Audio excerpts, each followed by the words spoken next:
Then putting our money where our mouth is when it comes to our tax policy, $750 tax credit.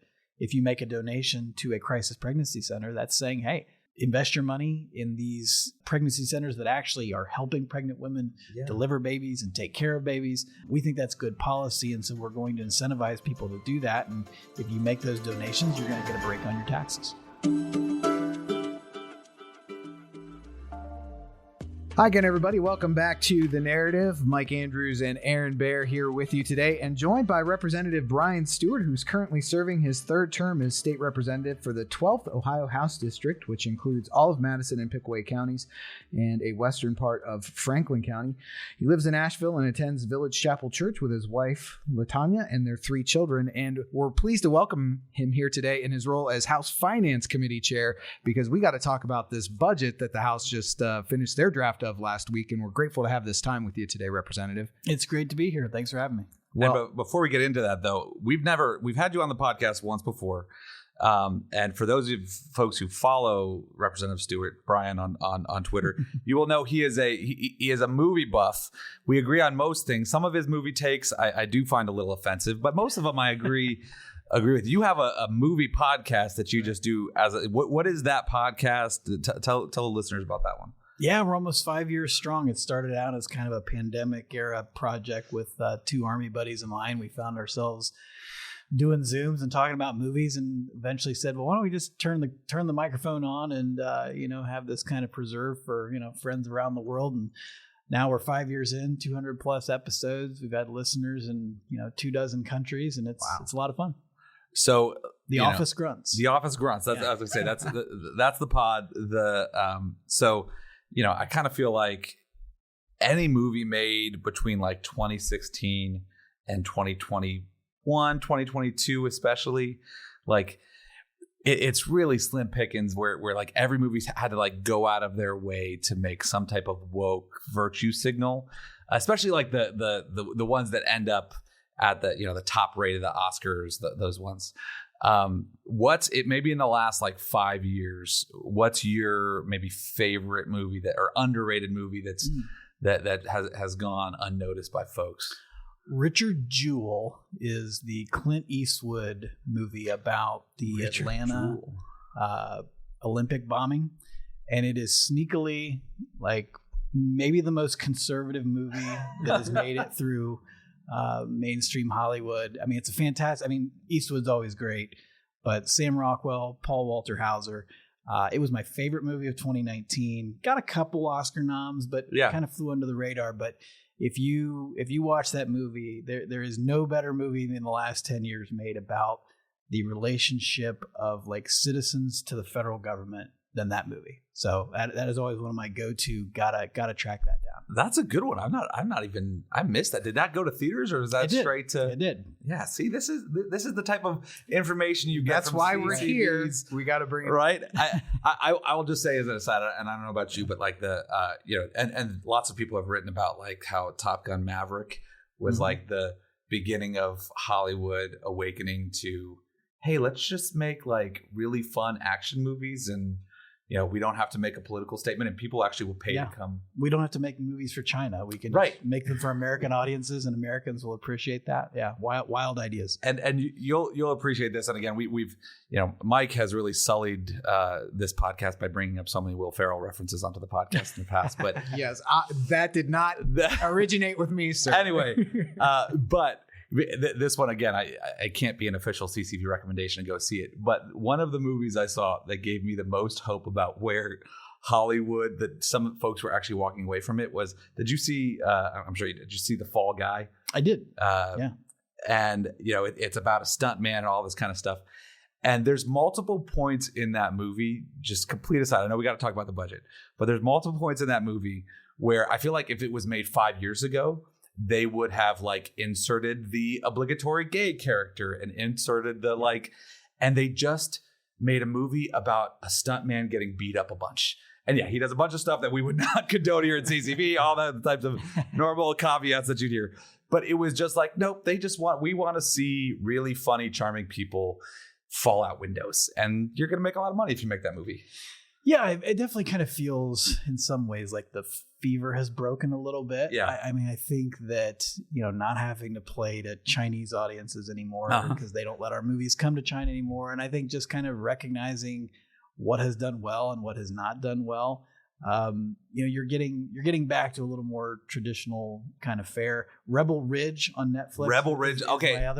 My other big recommendation from last year. This is another sort of a civil asset forfeiture action movie. Okay. With actually for your that's up your audience. alley there. Civil asset forfeiture, but action movie. You had me at forfeiture. Very low body count. I mean, it's an action movie where almost nobody dies. Oh wow! So it's one that kind of surprises you. But this is just again, I know we're going along here with this, but this is my problem with some of the direct to Netflix or direct John Krasinski is making what looks like a kind of like an Indiana Jones movie that I'm super psyched to see, but it's going straight to Apple. Like I would actually go see that in the theaters if it was coming out there, but it's going straight to Apple, which watch at home. But we do mini episodes on Office Grunts about the woes of streaming services, and we gotta get back to the theater. Yeah, that's where it's at. It's fun. Anyway, sorry, Mike. I didn't even get to jump in. Yeah. You're finally in my wheelhouse. We're getting out of the policy world into the movie world. I don't even get to say anything. But I am rewatching right now with my kids the recap of the 2016 World Series. Do you want to talk about that, Mike? Oh, sorry, it's a Cubs fan. Anyway, on to the budget. Yeah. You successfully transitioned us away from movies. While also destroying less controversy. Right? Exactly. Well, the House finished their draft budget last week. This had to be a process. I imagine that you all are breathing easily, having gotten it over to the Senate. And I know it's still got a ways to go before it ends up on the governor's desk this summer to sign. But how's the atmosphere in the House after getting the budget done? And how do you feel about everything that you were able to put in there and send over to the Senate? Well, we feel really good about it. I mean, number one, I think even the people who voted against the budget, Democrats and the handful of Republicans, everybody's kind of gone out of their way to say we had a good process. We had 8 hearings on the bill. We had, hours and hours of public testimony. We had, 4 months of talking to members, getting their feedback. This is really a member-driven budget. And, frankly, we haven't had that in a while. So, I think members felt like, and they could see in the product, that we did incorporate a lot of policy ideas that members had, that we, nobody felt sort of surprised and sandbagged by anything that was in there.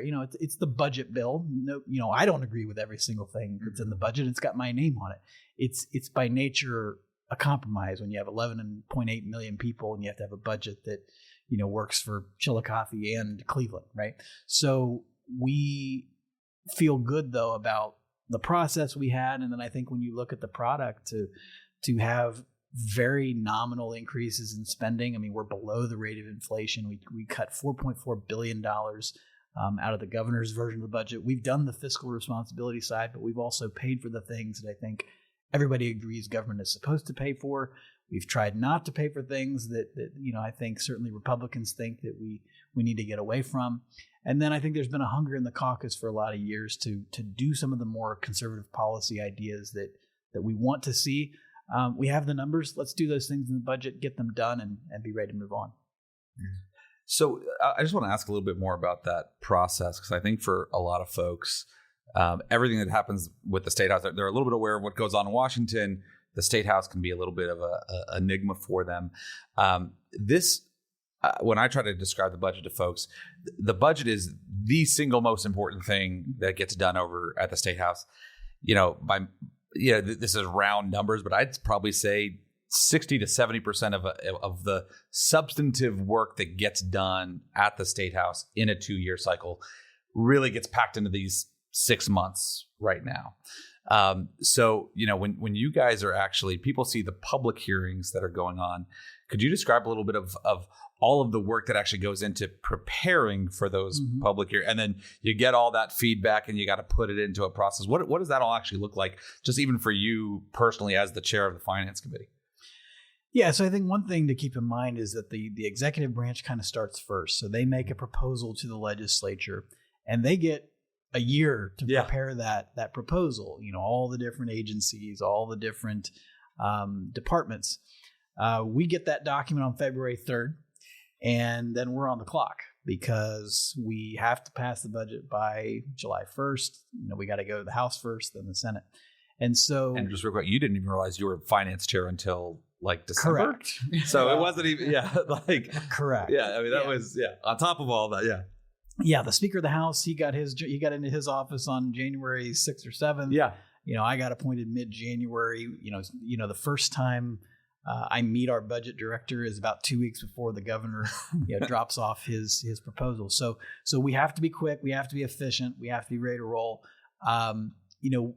What we have is we kind of take the governor's documents as a starting point, but then we are working with members. We're having one-on-one meetings. We're meeting with departments and other outside groups and just everybody that's interested in the state budget. Hearing about what they would like to see that is in it. And then about a month and a half into that process, we have a deadline for all the members of the House to submit amendments. Well, we got 3,000 plus amendments submitted by our members. Is that it? Yeah. And, even getting rid of the duplicates, we have about 1,200 that are unique.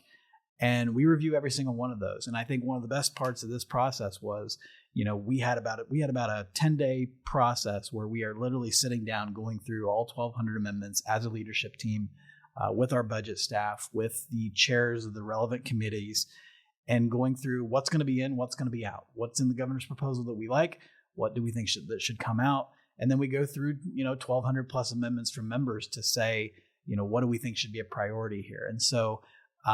It's a lot of work, but it was great to be in that process and go around the room. And every time there was an amendment that came up, somebody on leadership knew what that was, because we'd taken the time to talk with members, to hear people out. We knew what our members' priorities were. And so when we did some things in this budget that, might have surprised, other folks in the media, or might have surprised, folks outside the caucus, I don't think the caucus was surprised. I think they had a lot of trust that, this speaker and this leadership team, and me being a conservative with a pretty long record of fighting and not being opposed to getting engaged on these issues, that we were going to have more conservative wins in this budget. And I'm glad that's what we got done. Oh, I mean, just from a policy side, because I think that's one of the things with the budget is it's both a financial document. There's also some good policy in there as well. From the policy side, I can't remember a more sort of substantive, significant win for conservatives than a budget like this, right? And this is, I think, my 6th budget cycle, I think, in Ohio, something like that. And as an aside, when we talked about movies, there was another movie that just came out that we haven't talked about yet, a documentary on HBO that from the last podcast you did with us on House Bill 6. Maybe if we have time, we can. I'm watching it today. Actually. Okay, so you haven't seen it yet. That's the we could talk about that next time. We have you back on, but in that sort of actual final process of this. That comes out. What's the, for you, there's been some big headlines. Obviously, the media has picked their darling things they want to attack. What's the thing you're most excited about in this? We're going to unpack a number of the different things that are in here, but what are you most excited about that came out of this budget? Well, I think we're doing some innovative things with property taxes. Yeah. I think we've definitely heard from our residents across Ohio that we have through reevaluations and just, rising values and just the kind of economy at large, you've had some really significant increases in property taxes, and we get more inquiries from the public about what are you going to do about my property tax bill in 2025 than we do anymore about like the income tax or sales tax. And so how do you tackle that? How do you tackle that issue? Because 70% of people's property taxes generally go to their local school district. And so you have this dynamic where people say, I don't want to necessarily cut my schools, but my property taxes are too high, and we're the ones that then have to kind of deal with this. And so I think we got a really innovative mechanism in this budget to say we got $10.5 billion sitting in the bank accounts of our traditional public school districts. Every government entity should have a carryover that's fiscally prudent, but what should be the upper limit? We have school districts with 68, 70, 100, 150% carryover balances, and that's money that is in the government's pocket rather than the resident's pocket. We had one school district that was, had $161 million in the bank, 68% carryover. They're making $8 million a year in investment earnings for the school district.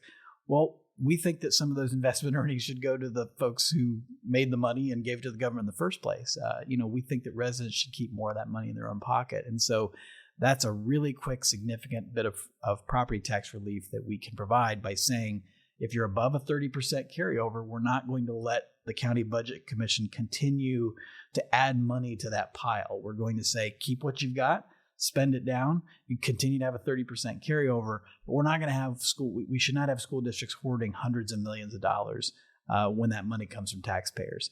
And I'm excited also. We've got, I commend the governor. We've got an expansion of his, merit scholarship. Mm-hmm. If we want to keep high school graduates in Ohio, getting them into Ohio college is a good place to start.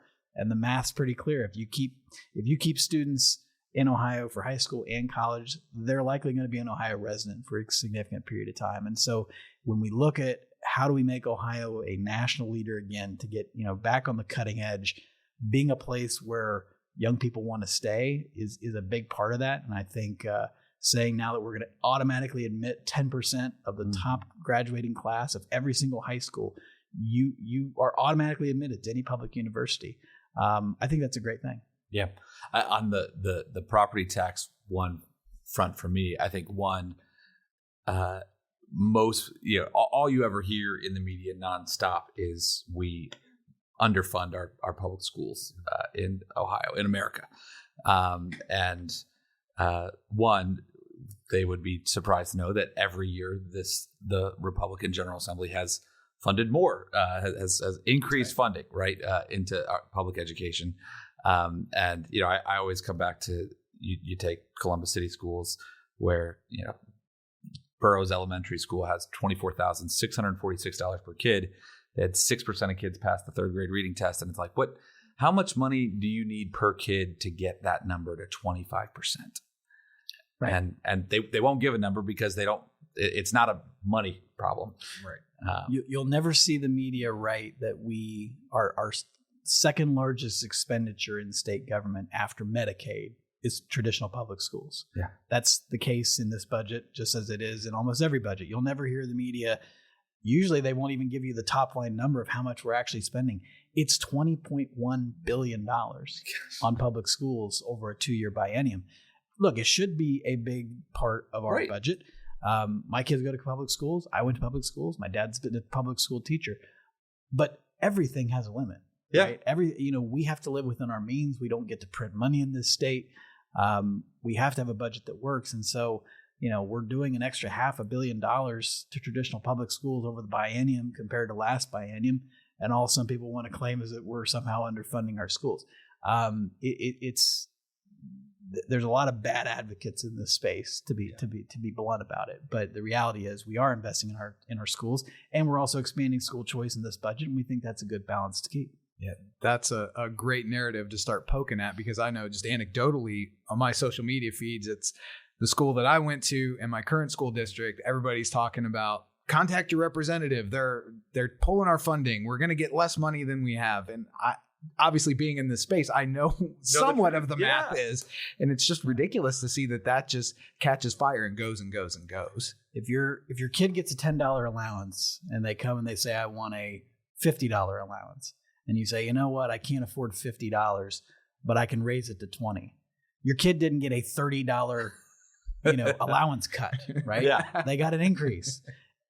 We laugh about it, but that is the phony math and logic, or lack thereof, that is used by people to say that we are cutting things. We have increased almost everything. We just did not increase it at the same rate that they would prefer that it be increased.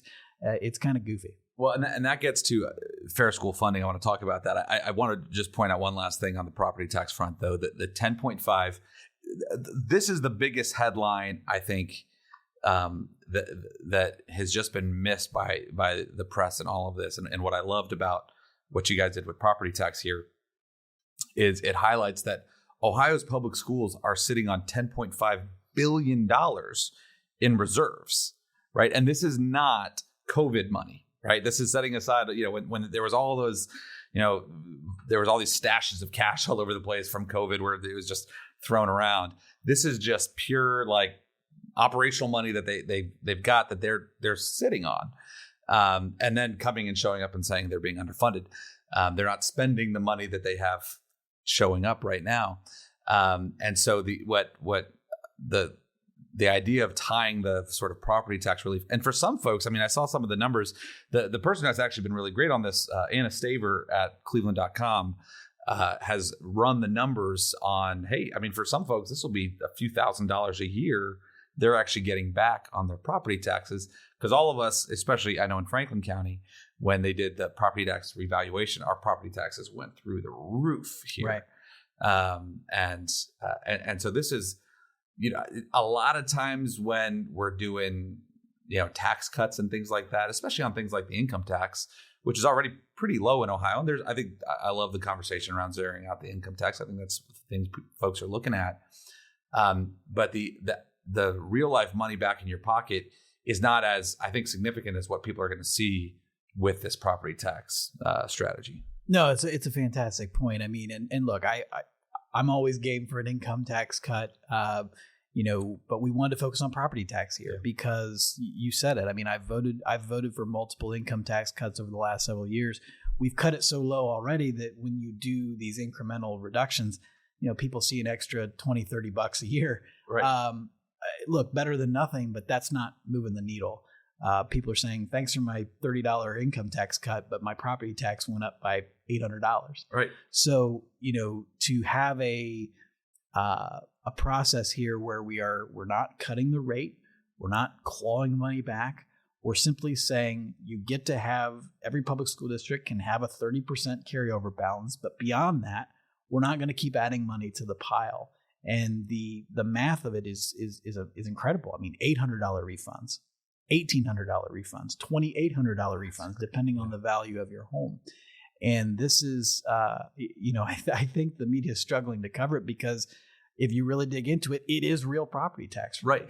Yeah. And I think to do that in a way that still lets local folks have their levies, that still increases, direct funding per pupil, increases direct funding per pupil, but puts a reasonable cap on this. And look, I'm not going to out the names, but even the Democrats understand that there needs to be a cap. Now they'd like the cap to be higher than what we put it at 30%. And we've got, another several months of this budget process to go. But having started this conversation, everybody is looking at this and saying, well, yeah, there needs to be some upper limit. You can't continue to just hoard money indefinitely. How often, because Mahan, when he's not faking being sick, we'll talk about this regularly, where he'll get up and testify on a bill, and the Democrats on the committee will, all vote in a block a certain way, and then afterwards, a handful will come up to him and be like, yeah, Save Women's Sports is probably the best example of that, where they all had to vote against it, but a lot of them understood. How often does that happen to you where a Democrat will come up and be like, hey, I really like this. I get it, but they're telling me I got to vote this way. Is that a regular occurrence? Every day. Every day. I mean, I think there are some issues like that on the just kind of common sense, societal side that I think the last couple elections have showed that I think that these are losing issues for the Democrats. And I think that they are looking for a way out of that trap. And so, look, let's give them the hand out of the trap, know? And so I'm trying to be, come on in, the water's fine. Yeah. But even on this budget, I've had people, on the other side say, if Donald Trump wasn't president and we didn't have this angst in the base and this need to kind of virtue signal and say, fight, resist.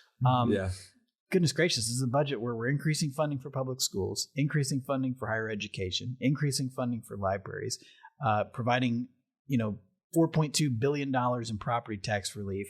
Oh, by the way, we're doing it with a very nominal, almost non-existent increase in overall spending.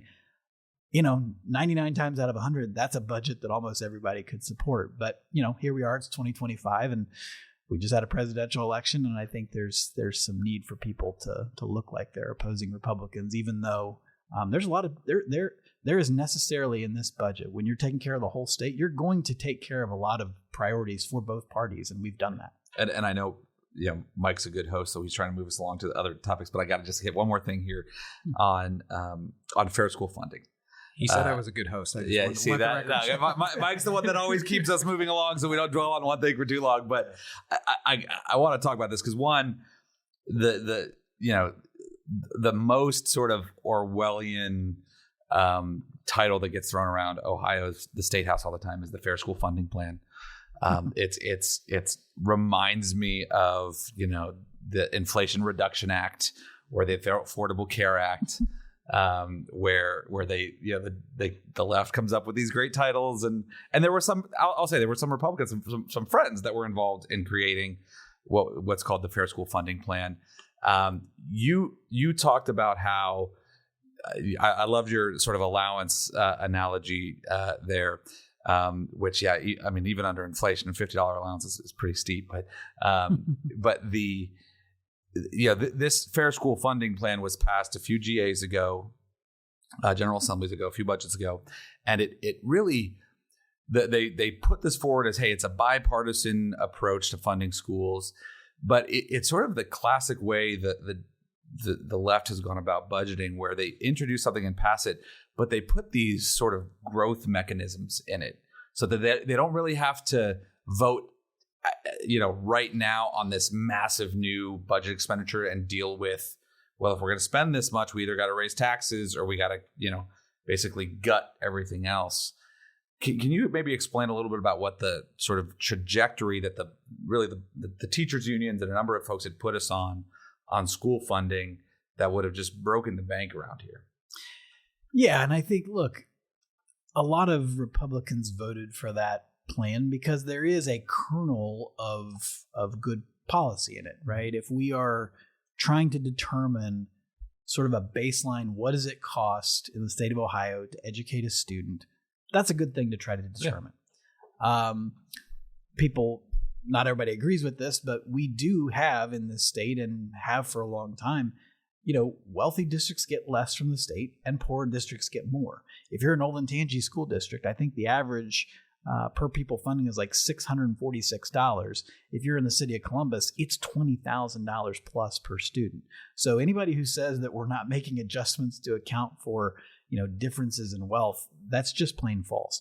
So there are kernels of good policy in that formula, but you just talked about it. There's sort of some flaws that were built in where the formula could not account for this kind of double whammy of skyrocketing property tax values and inflation. Yeah. And so when the formula came back, the ask from a lot of the advocate groups was, well, just update the inputs, use 2024 numbers for the formula, carry the one, wave your wand. And what the formula mandates is that you should be giving us $1.8 billion more this year than we got over the last 2 years. $1.8 billion. That's not possible. And if any Republican thought that is what the formula was going to mandate and require in year 3, people probably wouldn't have voted for it 3 years ago. So, we made that pretty clear. $1.8 billion is just not even within the realm of feasibility. So let's talk about something else. Unfortunately, I think a lot of those advocates wanted to kind of dig their heels in and just, it was like the software couldn't get updated. And it was just everybody's like 1.8 billion, 1.8 billion, 1.8 billion, 1.8 billion. And eventually we said, okay, well, we're just going to have to kind of go off and work without you then. Because the other part of this formula was you had hundreds of school districts getting a cut in funding from one year to the next. That's not what we voted for 3 years either. So the House Republican plan says every public school district in the state of Ohio actually gets an increase in funding over the next 2 years. Nobody gets cut. That's not what the formula called for. But we do kind of bring everything back towards the mean. Everybody's going to get more money, but it sure as heck can't be $1.8 billion. And, this level of basic math, sometimes offends people, but it's what we have to do to balance the budget. Yeah. And to stay on education, you mentioned expanding ed choice, school choice programs. That's kind of become the boogeyman, I think, around a lot of these financial discussions is, oh, well, you're funding this over here and you're taking that money out of our public schools. hearing you talk, it's kind of hard to maintain that argument though when you're giving more money to public schools while also giving parents more choices for their educational options. Right. And I mean, the money is following the student. Right. Yes, the money follows the student to a private school, but that's an expense that the public school then does not have. And so, look, we think the ship has kind of sailed on this. I mean, Republicans are pretty united that we're going to have school choice in this state. We might continue to have some debates about, on the margins, but when people come in and act like we should just reverse all the reforms we've done over the last, decade and a half, that's a non-starter. And so in this budget, we actually expand the Ed Choice voucher to be able. We have a mechanism for educational savings accounts for non-public, non-chartered schools, which is a big expansion that benefits a lot of school choice advocates. And we also are taking our homeschool tax credit that used to be $250 per family. We're going to make that $250 per student. So those are two big expansions in the school choice realm that we think are good. The ESA, I really just want to highlight that, for a lot of the listeners of the podcast, they'll remember we talk a lot about the backpack bill, and where we ended up with the backpack bill was instead of what was an ESA, an ESA is the gold standard of sort of school choice program. It sort of gives maximum flexibility to the family on where they go, and it's an education savings account. Whereas Ed Choice is a what we would call a scholarship or a voucher that can only be used for private school tuition. And functionally speaking, in the last budget where we went from probably a little under half the kids eligible to every kid being eligible for Ed Choice, the way of making that actually get up and running fastest was just sticking with that choice, right? Mm-hmm. And that was it was sort of a systematic administrative, like, this is the easiest way of making this go. What makes me excited about, hey, this is Ohio kind of jumping into the ESA in a small way to see how does the program work? How does this? That's one of these things I think gets lost in this conversation of building out new programs is, there's actually functionally, what's the software you're going to use to do this? Who are the people that know how to administer it? Those are all, and if all of a sudden you go from 0 to 1.6, 1.7 million kids eligible for the program, it becomes really hard to manage. And was really excited about that. There was a lot of other things on the education front that was in this budget, though, that we were excited about. The requiring the success sequence be taught in public schools. That's something that we've talked about with Brad Wilcox. That is on teaching kids in every school that if you graduate high school, get a job, get married before having kids. Right. You're far less likely to end up real controversial stuff, as always. Yeah, exactly. With things like the success sequence, or even, this was added in when after the amendment came out, sort of the last sort of amendments to the budget was the Innocence Act that Representative Steve Demetrio is the sponsor of, that requires age verification on pornography websites and things like that. When you guys are having conversations about this stuff behind the scenes and in committee, how does that process actually work? Do you have the members come in and talk to you, just as folks are and you're debating these things in public at the hearings? What does that process actually look like for you guys? So a lot of the amendments that get submitted are ideas that are already in bill form. Yeah. And so they've been working their way through a committee. We've had some public testimony. We've been able to talk about them in caucus. And so sometimes people will say, I have a bill like the Innocence Act. It's been making its way through. I'll redraft it as an amendment and try to get into the state budget. Now, different speakers and different folks in the past sometimes have different views of, how much policy do you do in the budget? What kind of policy do you do in the budget? Look, I'm really pleased. Speaker Matt Huffman is a strong conservative. Right. He's not just a fiscal conservative. He's a social conservative. I am as well. And so I think there was a lot more openness in this budget to, having a bit of a wider view of what conservative policy we're willing to tackle in this budget. And I think you see it from top to bottom, from, $750 credit for crisis pregnancy centers, changing the way the state tracks and reports abortion statistics, getting rid of DEI in public contracting, telling our libraries that we're not going to let you put, books about transgender 4-year-olds in the kids section. Put that in figure. Put that in the adult section and don't, be sort of doing this liberal social engineering through our public buildings. So from top to bottom, we've really put in a lot of policy that I think our caucus has wanted to see. We know that from having meetings with members. We know that from seeing the bills that people introduce. And so a lot of the ideas here are things that members have been working behind the scenes with their colleagues, getting people comfortable with it, so that by the time it gets to a budget amendment, I know that if we put an amendment that says, hey, we're not going to have, DEI, we're not going to have a requirement that you have a requisite number of, LGBTQ Middle Easterners on your drywall, your drywall hanging crew in order to get a public bid. We're going to get away from that. Yeah. And so I know that that's something that our caucus supports. So it makes it easier to put it in the budget. You mentioned a couple of things there, Brian, in particular on the life front. Mm-hmm. This is a really, and again, after the abortion amendment passed, I think there's been a lot of just obviously heartbreak in the pro-life community over the passage of that, over what can we do, where do we go? Well, there are actually some pretty big pro-life wins in this budget. It still matters to elect pro-life speakers, pro-life finance chairs, pro-life Senate presidents, and governors even. We saw, you mentioned the tax credit to pregnancy centers for $750. Yeah. Can you explain how that actually works a little bit? Sure. So I just want to say, you and I have talked about the abortion issue the entire time I've been here.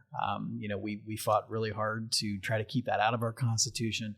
But in the years since, my view has been there are still areas where we can legislate. There are still areas where we can legislate in a way that kind of wins hearts and minds. Mm-hmm. I think for us to, hopefully someday get rid of that amendment, or, to at least reduce the number of abortions in Ohio, that's the goal. There's still things we can do here. And so usually we don't disclose, what members submitted what amendments, but I'll tell you, it was my amendment that actually would change the deadline for that abortion report that's currently not due until October of the following year. Let's bump that up to March. If you can have a public dashboard online showing day-to-day COVID statistics, I think you Thank you. Yes. Sorry. Oh my gosh. Sorry. I think you can have a online dashboard that shows us where we have abortion spiking in this state, what counties have the highest numbers, et cetera, et cetera. So there's a lot of reporting mechanisms in this budget to give us the data, because I think how we're going to win hearts and minds is showing where these are happening, why, what ages do we have underage, if we have a huge spike in underage girls having abortions, that tells us we've got some work to do on law enforcement front, on a whole host of areas. And then putting our money where our mouth is when it comes to our tax policy, a $750 tax credit, if you make a donation to a crisis pregnancy center, that's saying, hey, invest your money in these, pregnancy centers that actually are helping pregnant women deliver babies and take care of babies. We think that's good policy, and so we're going to incentivize people to do that. And if you make those donations, you're going to get a break on your taxes. Well, and that's one of those things, twofold there. One, with we have about 150 pregnancy centers in Ohio right now, maybe a little less than that. But you look at that abortion report, and the benefit of especially the dashboard is, okay, we can see, hey, Cleveland, we're seeing an influx up there, or my concern is Toledo, the Cincinnati-Dayton area in particular, because you have Indiana right there that doesn't allow abortion. I think we're going to see a lot of what's sometimes called abortion tourism. So this is going to give a good indicator of, hey, where does the pregnancy centers need to go to provide support for women? And this ultimately, when you look at something like the tax credit, what our family, our Hope in a Future report that we just put out that shows, hey, this is what the decline of marriage and collapse of family has really done to the state. And what does it actually cost the state when kids don't have a married mom and dad at home? And women who are in crisis pregnancy situations, a lot of times they're the ones that end up needing government services more than any. And so if you can have pregnancy centers come in and provide a lot of those services without these women having to get involved with the government, hopefully helping them even avoid things like foster care or adoptive, having their kids removed from them. You can have those pregnancy centers come in and help keep families more intact. That long term, I said this before, you look at our state budget, 88% of the money goes into one of three buckets. We educate, we medicate, we incarcerate. And all three of those areas get way more expensive when kids don't have a married mom and dad at home. Like government has to grow. That's right. In those situations. So yeah, we're really excited about that. I don't know, Mike, anything else jump out to you on this one, Mike, that we haven't covered yet? We have done an exhaustive deep dive on this. I think the only other thing that we've talked about here around the office is some of the THC reporting that we're going to see with the effects of issue 2. We talked about the effects of issue 1, but I think we're a few years away from seeing how bad issue 2 is really going to be on the state of Ohio. And so credit to the GA and the House for getting out ahead of that by trying to get some reporting in place right now. And maybe just tell us a little bit about what that process was like to try and get that in the budget too. Yeah, I think there is a general belief, and look, the speaker asked me to also work on a House version of kind of a marijuana reform bill. There are some holes in issue 2, some areas where I think it didn't really legislate in a way that I think people assumed. So we have a bill that would say you can't use the product in public. We don't want to have marijuana smoke at every high school football game. We would say that you can't market these products to children, that you can't manufacture products that are appealing to children. Those are all in a bill that I'm working on that would kind of further tighten things up. Beyond that, though, I do think we have, the voters have kind of spoken. We have adult use marijuana in this state for the foreseeable future. So in the same kind of vein that we have reporting on abortion, let's have reporting on, what is the effect? This is a big change for the state of Ohio. Are we seeing more arrests? Are we seeing more calls to a suicide hotline? Are we seeing more, instances of calls to poison control because, kids have gotten into products that previously they weren't exposed to. And so just trying to have data, it's hard for us to legislate if you don't know what's actually happening. And I think you need the data.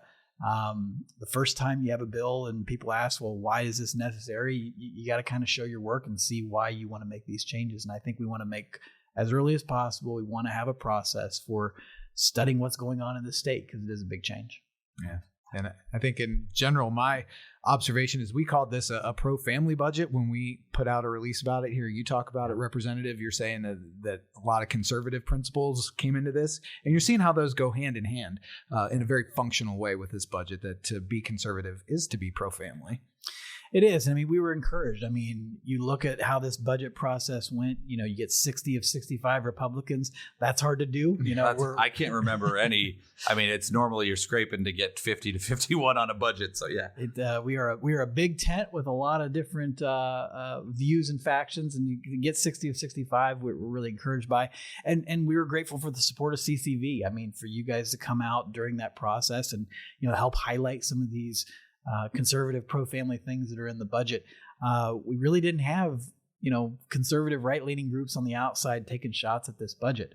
Not everybody enjoys everything. I understand that. But compared to previous years, I think most people understood this is a really good product for a Republican supermajority to be able to put in front of voters. And there, just to go back to something you talked about before, and this goes to Speaker Matt Huffman, there is such a difference in the process. There's something so much different about the final product when throughout the process you've had a fair shot at having your voice heard, right? Yeah. And again, you might not like everything that goes in. You might not. Your voice might be heard, and they might say, "Nope, we're not going to do that." But you at least get to engage in the process. I think after what happened with the previous speaker and things like that, a lot of folks just felt blocked out, and folks who are duly represented. You were one of them that didn't get the chance to represent your people, right? Right. And that this time around wasn't that. And what you ended up seeing is a really, really great. We didn't even talk about maybe the both somewhat the most obvious thing that went into the budget, which was there are 2 sexes in Ohio, which again, that's one of those things, put that on the list of things you never thought we would need to say, but needs to be said, and needs to be the implications of something like that, as even the UK just had a decision come down today that affirmed that. This was a budget about common sense. I mean, we have a provision, like you said, to just codify that there are 2 sexes. That's common sense. We have a provision to say we're not going to have public state buildings flying, multiple LGBTQ flags and, political virtue signaling flags.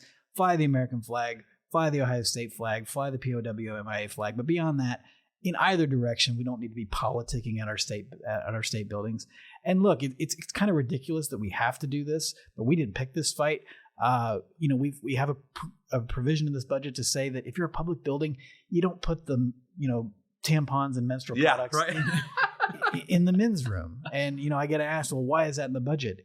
Well, because it's common sense, and if we've tried to send signals for many years that we should have government not getting involved in some of these virtue signaling, transgender advocacy issues. And if folks don't want to listen, then we'll put it in law if we need to. And just for a point of clarity, as an OU grad, he meant the state of Ohio flag, not the Ohio State University flag, not the Ohio State flag. My wife would not let us put a Buckeye flag out there, but we, I think for a lot of folks, they might want to try Ohio State anyway. But, I really appreciate, again, just sort of last, where does this go from here? What's this process look like? We're already, we're looking across the street. We see the Ohio Senate from here. That's the next big fight here. So back in mid-January, I said publicly that the goal was to pass the budget out of the House on April 9th. And a lot of people looked at me like I was crazy because that hasn't happened in anybody's memory. This is the earliest we've gotten the budget out of the House in a very long time. And the reason for that was pretty simple. We want to respect our colleagues in the Senate, give them real time to do their work because they have to do the same process that we just did. And most importantly, to leave ourselves room for a really substantive, in-depth conference committee where we are working between the differences on the two, the House has its version, the Senate will have its version, and then we have to reconcile the differences.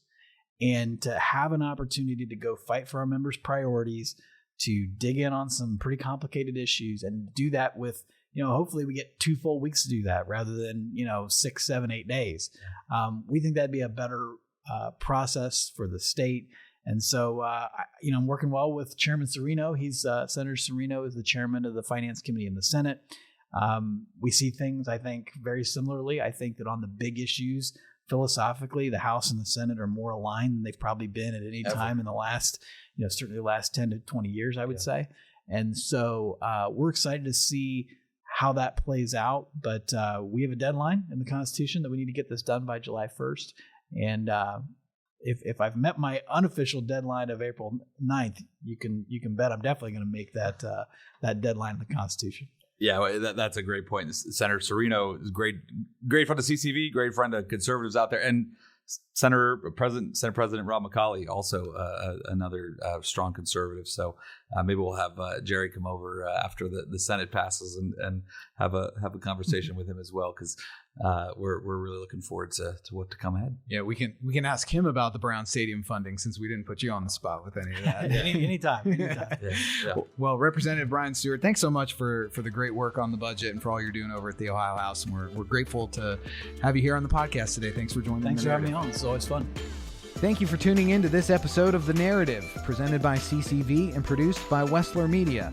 If you found today's episode insightful, leave us a review or rating and subscribe anywhere you get your podcasts. We're your hosts, Mike Andrews, Aaron Baer, and David Mahan, and we'll see you next time on The Narrative.